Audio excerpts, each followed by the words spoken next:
This is a print I made years ago on a regular FDM 3D printer using so-called transparent filament. It's a really cool print. It's kind of a marble track, and you turn this central screw to make some ball bearings come out the top, and it goes down kind of like a water slide. I like this pretty well. But, you know, it's not transparent, despite what the filament name would have you believe. And that's generally the case when you're using traditional FDM printers. If you try to do something transparent, it's going to come out like this. I mean, you can get it a little bit better depending on how you print it and how you post-process it and stuff, but you're never going to get something really transparent, in my experience anyway. So that was why I was kind of interested by resin 3D printing in the first place, I guess. I saw some really nice looking clear resin prints and thought, wow, that would be really cool to be able to make that on my own. But as I have discovered, there are some roadblocks that you may run into when you're trying to do clear resin prints, particularly ones that are not colored anyway, just totally clear. Because resin has a tendency to turn yellow when it's been printed, and especially after it's been cured. So to give you an example of that, I have here, well, first of all, let me get rid of this guy. I have this model, which I used in a 3D printing, or a 3D printer review a while back. I believe this was the Longer Orange 30 review.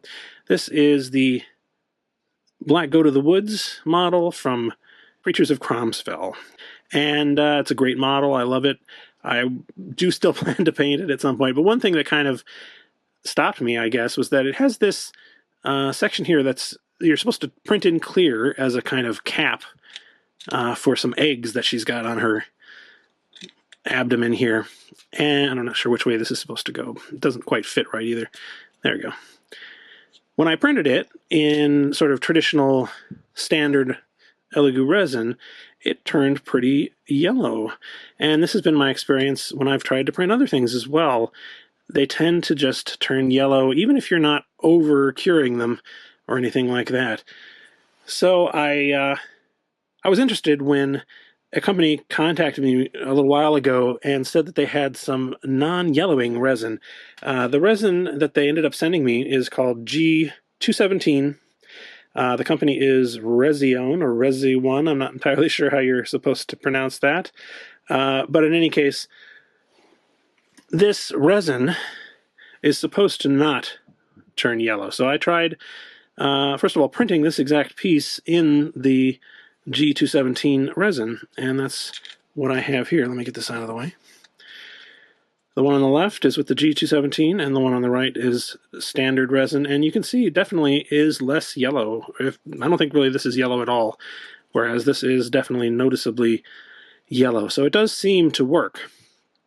And so what I decided to do was basically use up the entire bottle that they sent me and try a bunch of things that I've been wanting to try to make transparent versions of for quite some time and see how it would work. So this is one of the first things I tried. It is a macro pad, or a tiny keyboard with just 4 keys. And it came, it's basically a sort of a group buy where a bunch of people, you know, funded a project and then they got sent the keyboard later on. It's called the Yatara Drink Me. Drink Me being a reference to Alice in Wonderland, of course. And it came with just a standard 3D printed case, which I'll show you a picture of here, which is fine. You know, it was fine. But I thought it would be a lot cooler if I could print it in transparent resin, and that would allow me to see through to the circuit board and everything. And I was right. It was it was cool. The keys here are just regular keys that you can buy. They're not 3D printed ones, but the rest of it is all 3D printed. The case and the sliding lid here. Now, the thing is, I actually did try to do this quite a while ago using standard Elegoo transparent resin, and it was kind of a disaster because not only did the parts not fit together properly, and I think that was mostly my fault for not orienting the parts properly when I was printing them, but they just didn't want to go together. The main thing was, though, that it was really yellow, and it looked like crap. So I threw it away. That's why I don't have it right now. But yeah, it just didn't look very good at all. This one, on the other hand, while there is a very small amount of deformation right here, that you may be able to see, that is, you know, kind of typical when I'm trying to do sort of geometrically precise things in resin. I find that it often will be a little bit deformed, but luckily it doesn't affect the functioning of the case. Fits on there properly, and it looks really good. I will say I did, and this is going to be the case with literally everything that I'm going to be showing you here. After the printing, I did spray this with a healthy blast of gloss coat. Crystal clear enamel from Rust-Oleum is what I use. And I find that if you don't do that, it is very cloudy just off the printer. You need to spray it with a clear coat or something to restore that transparency. The Resione or Resi1 people do have something on their website that is their recommendation for doing this, which is to heat up a little bit of the resin in a cup and then dip the part in it. You heat it up because it makes it more liquidy, and you dip the part in it, and then sort of let it dry and cure it again, basically, is what their advice was. And that does sort of work. I did try it on one piece, but it's difficult to get correct because there's a big danger that you're going to just kind of cover up all the details on whatever it is you've printed, and it won't really work for a lot of types of prints I found. So my recommendation is to use the gloss coat, and you get a pretty nice transparent look that way. Now, of course, I couldn't use up this resin without trying some Jabba-related things, so I made this hollow version of the vintage Jabba's head, and then tried printing that out to see how clear I could get it. And it's not bad. I think part of this is just my own lack of 3D modeling skill. It would be better if the inside, I think, was totally smooth and just the outside had detail, but I ended up having to kind of replicate the detail on the inside as well, which makes it a little bit less transparent than it ideally would be. Still, it's definitely not yellowed, and, you know, it came out pretty well, I think. I was hoping maybe to do like a whole Jabba in this material, but I decided against it because, as I said, it's just not quite clear enough using this technique to warrant doing that. I think I wanted to, you know, maybe be able to put a skeleton inside him and have you be able to see it through, and that just didn't seem like it was going to work out. Speaking of skeletons, though, I did take the skeleton from my Visible Jabba figure, which on the figure itself you can only see about that much of, but I actually did sculpt the entire thing, and I decided to make a Crystal Skull version of it. So I thought that was a pretty cool finished thing, actually. Not something that probably too many people have, as a Crystal Jabba Skull. I also tried printing one of my Power of the Force style coins that I did in another video. These kind of coins that I made in, you know, metallic looking paint. I tried doing a clear version of that. So let's see if we can show you that. It's really cool. You can't really even tell which side is which because it's so clear. This is actually the same side. You can sort of tell that. But you can see right through to the text on the other side, which I thought was really, really quite cool. I mentioned in a previous video that one of my other hobbies is restoring vintage computers, and I did that with this Macintosh SE30 a while back. This had gotten pretty badly damaged in the mail on its way to me, and so I needed to come up with something to do for the case, and I decided I would go with a clear acrylic case from Mac Effects. They have a variety of stuff for classic computers like this, and I think it looks really awesome as one of my favorite projects that I've done. But you know, when I got this new resin in, it occurred to me that I could possibly use that to recreate a Macintosh SE30 in a tiny version, as I had seen in a video from the Macintosh librarian. Now, she was basing her video on a set of instructions from Instructables where someone had used a Raspberry Pi Zero inside of a 3D printed case with a tiny little screen to make an actual working Macintosh that was just, small enough to fit in the palm of your hand. So I did that. I basically followed her instructions. She had slightly modified the 3D model to make it look like an SE30 instead of an older Mac. And I took that and printed it using the Resione resin. And here it is. It is pretty cool looking, if you ask me. Again, I sprayed it with a gloss coat before assembling here. I was going to show you in a little bit more detail how this goes together and what is involved, but unfortunately, as I was assembling this, which involves using a couple of screws and nuts, it kind of broke inside of the case here a little bit so that I can no longer unscrew this screw. So I can't disassemble this anymore without breaking the whole thing. But it's fine. It works as it is, so that I really don't have any need to disassemble it. I'm just saying I can't really show you how it goes together. I actually ended up printing this case twice. This was the first attempt, and I printed it like this, I believe, thinking that at least it would make the top and sides and bottom totally clear. But I probably had my settings a bit wrong as well, but it left a lot of scarring on the back and doesn't look that great, unfortunately. So I tried again with my final version here and instead printed it like this. The reason I didn't do that at first was because it looked like it was going to fill the entire thing with support materials, which it did, but it was preferable to this other version, I thought. And you can still see it's relatively clear on all of the sides and the front, so I'm pretty happy with that. This front part, by the way, I did try that approach where they mention, heating up the resin and sort of dipping it in, and it left it not very attractive looking. There's like bubbles and things, and it kind of filled in a lot of the details. So that's why I decided to give up on that idea. But this one here turned out pretty well, I thought.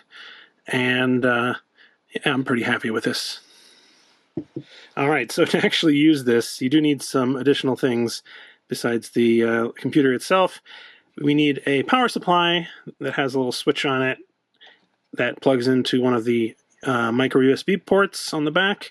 And then I also have this small USB hub that I'm going to be using so I can use both a USB keyboard and mouse. These are just the ones from my Macintosh SE30 that I showed you earlier. It would have been nice to be able to use that little macro keyboard that I showed, but unfortunately I couldn't get this computer to recognize it. Anyway, you can also use wireless keyboards as well if you want to, but for now, just for simplicity's sake, I'm going to be using these. So all we have to do to get this to turn on is to flick the switch, and it takes a little while. I'm going to be speeding this up, but in a minute you will see the screen light up and the Pi OS sort of desktop will appear. So you could use this just as a Pi OS-based computer if you wanted to, I suppose. But the appeal of it to me is that you can use a Raspberry Pi to actually emulate an old-style Mac. So this is the Pi OS desktop, but what we're interested in is actually emulating an old Macintosh using Mini VMac. So I click on the folder that has my Mini VMac files in it, click on the minivmac.arm file and click execute, and that will bring up this screen that has the flashing floppy disk that says that it doesn't have any system software to run on. So I'm going to press Control F to get it out of full screen and kind of get this out of the way a little bit, and we're going to drag one of these disks that has actually got some Mac system software on it. Let's see, how do I... There we go. I'm going to drag this disk into the window. Theoretically, there you are. And it says, "Welcome to Macintosh." There we are. As you can see, this is not the most seamless process in the world. There ought to be, if I was actually going to be using this, much, I would look into trying to automate some of these processes. I'm not planning to do this. It's really just a curiosity to have a tiny Macintosh, which is really cool. You know, it's actually a legit running Mac. You can see it'll pretty much run whatever, you know, is appropriate, you know, system appropriate stuff you wanted to run. It'll run, including some games. So let's see here. I actually put on a game somewhere. Oh yeah, I have it on a virtual floppy disk here. So what I need to do is take the Star Wars disk and drag it over there. And it'll show up as if I had inserted a floppy disk, which is pretty cool. There it is. We just double click on that. And it will start. Let's see, I can't read the screen very well. But this is the, you know, the original Star Wars arcade game, which I remember well as a kid. Now, I don't have any speakers or anything hooked up to this, but you could do that. So we're not going to get the sounds, unfortunately. But you can see here, it's actually running halfway decently. Anyway, that's pretty much all I wanted to show you, was that I actually was able to make a mini version of my Mac SE30 using Resin. And it actually works, which is amazing. If you want to know more about this, do check out the links in the video description. I've already spent probably more time on this than I really should for this kind of video, but it was exciting for me to be able to do this. I did do one other item that is going to be for an upcoming project, actually, an upcoming video. This is 2 halves of a dome or a bowl. I'll leave it up to you to guess what it's going to be. But they come together like this, and I'm going to glue them together after I spray them with the gloss coat to hopefully make them a lot more transparent than this. But, you know, printing something like this is actually pretty challenging because, well, ideally, you would probably have it be all in one piece, but the designer didn't do it that way, and I wasn't sure if I should try and alter it. I also wasn't sure if it would print like this. Normally, you know, anything you print is going to have support material sort of holding it up, and I knew I didn't want that showing up here because it would get some scarring on the surface and the inside here. So what I decided to do was to print it like this. Actually, like this, sorry, like this, directly on the build plate of the printer without using any support material at all, so that it would just build up like this. And the arch shape here, I was hoping, would be enough to bring it together and hold it, you know, without needing any support material. And I was basically right with that. I did actually have to print this twice, both of these twice, and both times there was a little bit of a problem with one of them, but I managed to get 2 decent prints out of it. So I'm pretty happy with how these turned out. I do want to see what they look like once I've sprayed them with the gloss coat, but hopefully once I've done that and I've glued them together, it'll look like a glass bowl that's somewhat transparent. We'll have to see how that works out.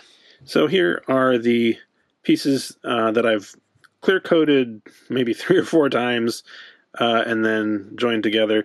They are much more transparent than before, not completely as transparent as it would be if it was made just out of normal clear plastic. I'm not 100% sure if this is going to be good enough for me to use in the project I was planning to, mostly because of this seam here. I'm not crazy about that, but also I'm not sure how good this level of transparency is going to be. I mean, you can definitely, you know, I put something here, you can see it in there, but unless it's pretty close to the surface, you can't see much in the way of detail, which is probably going to be a little bit of a problem.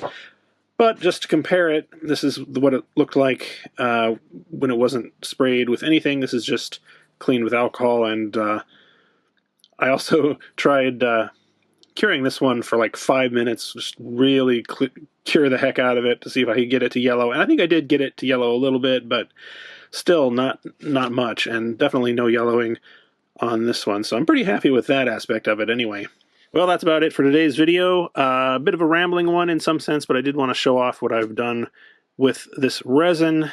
It's a little bit too bad that I had to do this twice because I had some problems with my first print, as I mentioned, and that used up probably more than half of the resin in just doing various experiments with this project. But I was able to do a variety of different types of things, and it definitely lives up to its claims of being non-yellowing, I think. So if that's something you're interested in, I would recommend it. It is more expensive than traditional resin, but not like ridiculously so. So if you wanted to get it and sort of save it for special parts of a particular project, for example, that you need to be transparent, I think that's totally doable, and I may in fact be doing that myself in the future. Check out the links in the video description for everything that I mentioned in the video, including the Resione resin. And thanks very much for watching. Also check out the link in the video description if you're interested in supporting the channel. The Palace VIPs you see here and Angelica Brady have all done that, as well as my other patrons. And I'd really like to see that number grow, so definitely check it out.